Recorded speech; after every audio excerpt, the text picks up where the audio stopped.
आपने अभी तक मेरे चैनल को सब्सक्राइब नहीं किया है तो प्लीज चैनल को सब्सक्राइब कर लें ताकि आपको आने वाले हमारे सारे वीडियो का नोटिफिकेशन मिलता रहे और वीडियो को लाइक और शेयर भी जरूर कीजिएगा। इस पार्ट के स्टार्ट में जिन कहती है लगता है उन दोनों को हमारे बारे में पता चल गया है। लियो और शीन उनसे मिलते हैं तो लियो कहता है मैं ही शीन का पीछा कर रहा था, इसमें शीन की कोई गलती नहीं है, वो तो अभी रिलेशनशिप रखना ही नहीं चाहती थी। जिन कहती है अब इसके बाद हम तुम दोनों से वादा करते हैं कि हम कोई भी बात नहीं छुपाएंगे। फिर वो सब स्माइल करते हैं। नेक्स्ट सीन में रुआन लियो से बात करती है जो कहती है क्या आप इस वीकेंड फ्री हैं तो हम कहीं घूमने के लिए जाएं। रुआन कहती है सॉरी मैं बिजी हूँ। जो कहती है आप और भाई दोनों बिजी हैं। वो उदास होती है। रुआन कहती है हम आज डिनर पर जाते हैं, तुम अपने स्कूल के दोस्त को भी डिनर पर इनवाइट कर लो। जो कहती है आप भी मुझे दूसरों की तरह टीज कर रही हैं, हम सिर्फ अच्छे दोस्त हैं, क्लास के स्टूडेंट्स भी मुझे टीज करते हैं, मैंने 2 दिन से उससे बात तक नहीं की। रुआन कहती है तुम्हें उसे इग्नोर नहीं करना चाहिए। नेक्स्ट दिन में जू रेस्टोरेंट में होती है और वो रुआन की बातों को सोचती है कि अगर तुम उसे लाइक करती भी हो तो अपने दिल की बात सुनो, किसी को लाइक करना बुरी बात नहीं है और इस बात पर कोई रेग्रेट फील मत करो। जोजी जू से मिलता है। जो कहती है तुम भागकर क्यों आई हो। जोजी कहता है तुमने 2 दिन से मुझसे बात नहीं की और जब तुमने मुझे मिलने के लिए बुलाया तो मैं क्यों ना भाग कर आता। जो कहती है क्या तुमने होमवर्क कर लिया। जोजी कहता है नहीं। वो उसे नोट्स देती है और कहती है तुम अच्छे मार्क्स लेने की कोशिश करो। क्या तुम नहीं चाहते कि हम दोनों एक ही यूनिवर्सिटी में एडमिशन लें। जोजी कहता है क्या तुम चाहती हो। जो कहती है हाँ मैं चाहती हूँ कि हम एक ही यूनिवर्सिटी में एडमिशन लें, तभी तो तुमसे ये कह रही हूँ और तुम समझ नहीं रहे। वो गुस्से से बात चली जाती है। जोजी कहता है अच्छा मेरी बात तो सुनो, मैं भी चाहता हूँ कि हम एक ही यूनिवर्सिटी में एडमिशन लें। वो बहुत खुश होते हैं। नेक्स्ट में रुआन मियाओ हान से मिलती है। मियाओ हान कहती है मैं इंटरव्यू देने के लिए आई हूँ, मिस्टर वी ने मुझे कहा है कि वो खुद मेरा इंटरव्यू लेना चाहते हैं। रुआन कहती है ठीक है। फिर लिफ्ट में उसकी मुलाकात शिकेन से होती है। शिकेन कहता है तुम कैसी हो और तुम्हारा रिलेशनशिप कैसा जा रहा है। रुआन कहती है मैं ठीक हूँ और सोंग मेरा बहुत ख्याल रखता है, तुम बताओ तुम कैसे हो। शिकेन कहता है ये अच्छी बात है, मैं भी ठीक हूँ और जल्दी तुम्हें कोई गुड न्यूज मिलेगी। रुआन कहती है तो मैं उस गुड न्यूज का इंतजार करूंगी, सब अच्छा ही होगा। फिर वो अचानक से मिस्टर वी से टकराने लगती है तो वो रुआन के साथ फ्लर्ट करते हैं। रुआन को ये बात अच्छी नहीं लगती। फिर वो मीटिंग रूम में जाती है।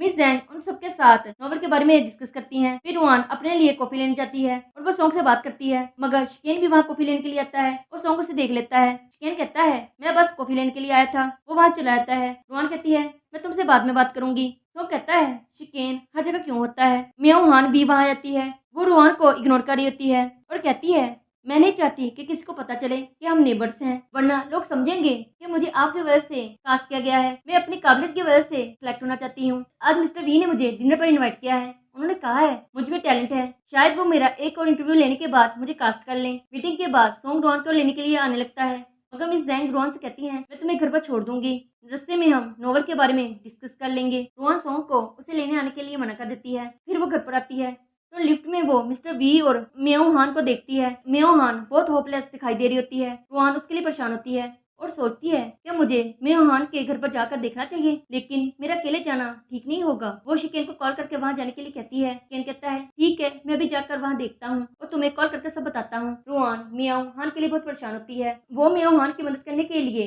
इमरजेंसी अलार्म बजा देती है। सब लोग बिल्डिंग से बाहर आ जाते हैं। सोंग घबराता है और वो रुआन के लिए परेशान होता है। तभी बिल्डिंग के मैनेजर भी वहाँ आते हैं और वो रुआन पर गुस्सा करते हैं। रुआन कहती है मैं खाना बना रही थी तो धुएं की वजह से इमरजेंसी अलार्म बज गया। फिर भी वो रुआन पर गुस्सा करते हैं। सोंग कहता है मैं इस मामले को हैंडल कर लूंगा, तुम परेशान ना हो। सोंग उनके साथ चला जाता है। रुआन मियाओ हान से मिलने के लिए जाने लगती है तो वो एक लड़की से कहती है सॉरी मेरी वजह से आप सबको परेशानी हुई।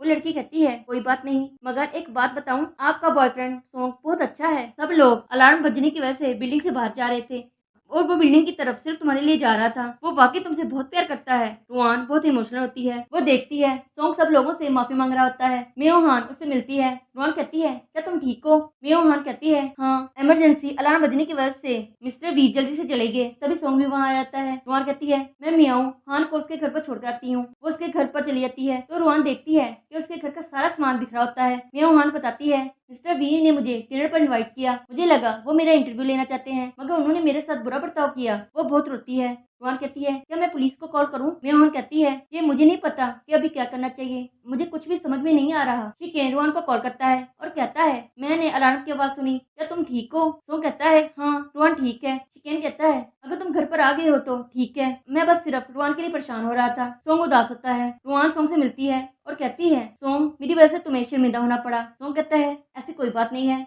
बल्कि मुझे तो कोई परेशानी नहीं हुई और मुझे प्राउड है कि तुमने दूसरों की मदद करने की कोशिश की। शायद मैं ही तुम्हारा अच्छा बॉयफ्रेंड नहीं बन पाया। वो उसे घर पर छोड़ने जाता है। रुआन कमरे में जाकर सोचती है सोंग इतना चुप क्यों है, आखिर क्या बात है। उसने गुड बाय किस भी नहीं की। तभी वो अपना मोबाइल देखती है तो उसे पता चलता है कि शिकेन ने इसे कॉल की थी और तब वो मेयोहान के साथ थी। वो फौरन घर के बाहर आती है। सोंग वही खड़ा होता है। वो सोंग को अपने साथ घर लेकर जाती है और कहती है मैंने शिकेन को कॉल की थी क्योंकि वो भी उसी बिल्डिंग में रहता है और वो मिस्टर बी को भी जानता है। मैंने उसे मेयोहान के घर पर जाकर देखने के लिए कहा था कि वहाँ सब ठीक तो है। मैंने शिकेन की मदद इसलिए ली क्योंकि तुम्हें आने में वक्त लग जाना था और मेयोहान की मदद करना बहुत जरूरी था। सोंग कहता है अच्छा तो ये बात है। वो बहुत खुश होता है। रोहन कहती है तुम जेलस हुए और तुमने मुझे बताया ही नहीं, ऐसा क्यों? तुम्हें मुझसे बात करनी चाहिए थी। फिर वो किस करते हैं। नेक्स्ट मॉर्निंग मेयो सोंग से बात करती है और वो उसे सब बताती है। सोंग कहता है जो हमारे पास सबूत है इससे उसे कोर्ट भी लेकर जाया जा सकता है, मगर ऐसा भी हो सकता है कि उसे एक ही दिन में छोड़ दिया जाए।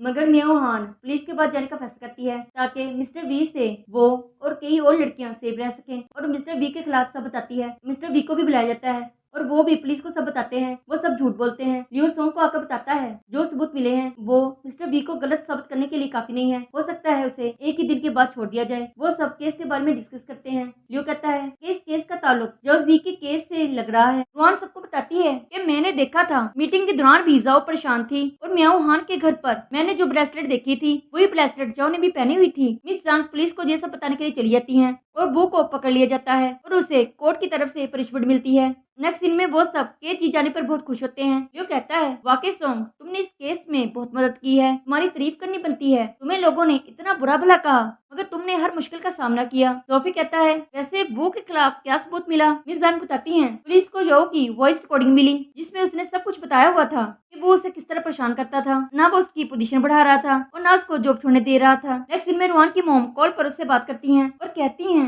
मुझे जोजन के लिए बहुत बुरा लग रहा है, उसका कोई कसूर नहीं था। नेक्स्ट सीन में टीचर्स आपस में बात कर रहे होते हैं कि मैंने आजकल गौर किया है जॉजी अपनी स्टडी पर बहुत फोकस दे रहा है। मिस कहती हैं मैं नहीं मानती, मैं खुद अपनी आंखों से देखूंगी फिर इस बात पर यकीन करूंगी। जो उनकी बातें सुन लेती है वो भी मिस के पीछे जाती है। जॉजी टीचर से अपनी स्टडी से रिलेटेड बात कर रहा होता है। जू बहुत खुश होती है कि जॉजी अच्छे मार्क्स लेने के लिए अपनी स्टडी पर फोकस कर रहा है। नेक्स्ट सीन में जॉजी क्लास में सो रहा होता है। ये देखकर उसकी टीचर उसकी मॉम को कॉल करके स्कूल में बुलाती हैं और कहती हैं जॉजी सारी रात पढ़ाई करता रहता है, ये अच्छी बात है मगर उसे अपनी सेहत का भी ख्याल रखना चाहिए। वो जॉजी को जू के साथ स्टडी करते हुए देखती हैं। उसकी मॉम कहती हैं मैं इससे इस बारे में बात करूंगी। नेक्स्ट सीन में रुआन और सोंग खाना बनाते हैं और वो शीन से वीडियो कॉल पर बात करते हैं। शीन भी खाना खा रही होती है और कहती है मैं तो काम की वजह से बहुत बिजी हूँ, तुम दोनों एक साथ टाइम स्पेंड करो। नेक्स्ट सीन में वो दोनों घूमने के लिए जाते हैं और खूब एंजॉय करते हैं और एक साथ टाइम स्पेंड करते हैं। सोंग रेस में भी पार्टिसिपेट करता है और वो दोनों किस करते हैं। नेक्स्ट सीन में रुआन राइटिंग कर रही होती है। सोंग उसके लिए आइसक्रीम लेकर आता है। वो आइसक्रीम खाते हैं।